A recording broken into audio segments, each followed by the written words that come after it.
Hi everyone, going to continue this awesome series of Daf Yomi. Naturally we're on page 67 of Masechet Bava Metzia. Very, very buzzing here, just doing the Shabbat shopping, just buying a few things, running a few errands at the moment. So I thought, why not? Now share a bit of words within regards to some Zion friends. At the moment this is the 66th installment already here in this Talmudic Daf Yomi series of Masechet Bava Metzia, friends.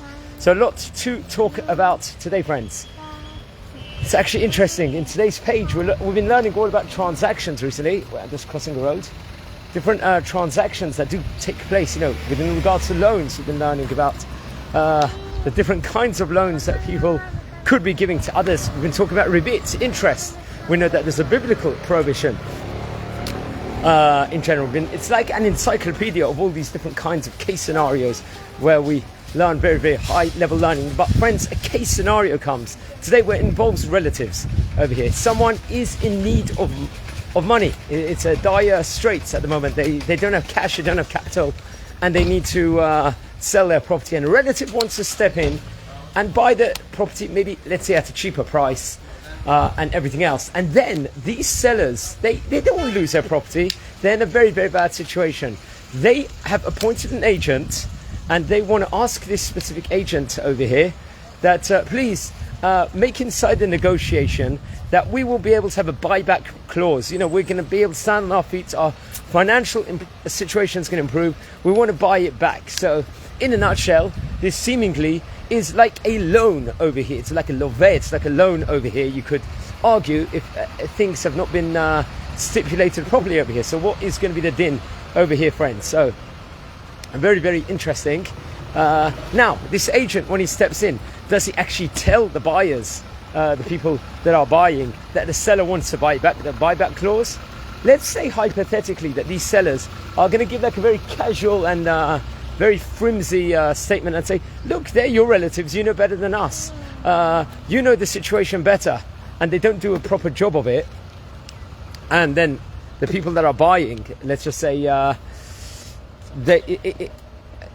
it's not stipulated, it's not come across clear. Is this a sale or not, potentially? This is something that the Gemara is going to discuss. And let's say, for example, that this is not a sale, it's null and void. Let's say they get their financial situation improves, they get their money back, they're in a much better state, and now they can buy it back, let's say hypothetically, because of this buyback clause, because let's say for one reason or another they weren't clear in the agreement, in the contract, the agent, let's say, was not clear whatsoever. Now, this could be a case of interest here. So you'll be asking, how is this interest over here? They're buying back. They've done a chesed potentially. There's a buyback clause. But the problem is, what about all the produce that has been yielded in between this time? Let's say if it's a field, a big field, and there's been a lot of produce. Let's say it's a 2-3 year time period. What happens with that over here? Who gets it?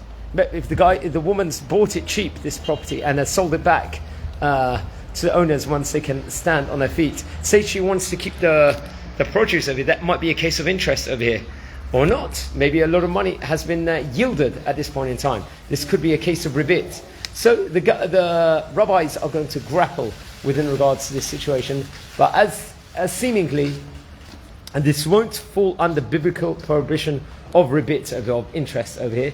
It will be a case scenario where she will have, let's say, the leeway to decide whether to give the produce. So obviously they will recommend they give back to the original owners that were forced, let's just say, or to sell the field at that point in time, the produce back. But if she was to keep it herself, it wouldn't be a biblical prohibition over here. So I'll leave you with some scenes here.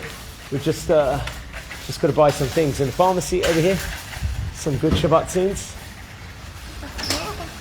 Should we order Shabbat Shalom? Take care.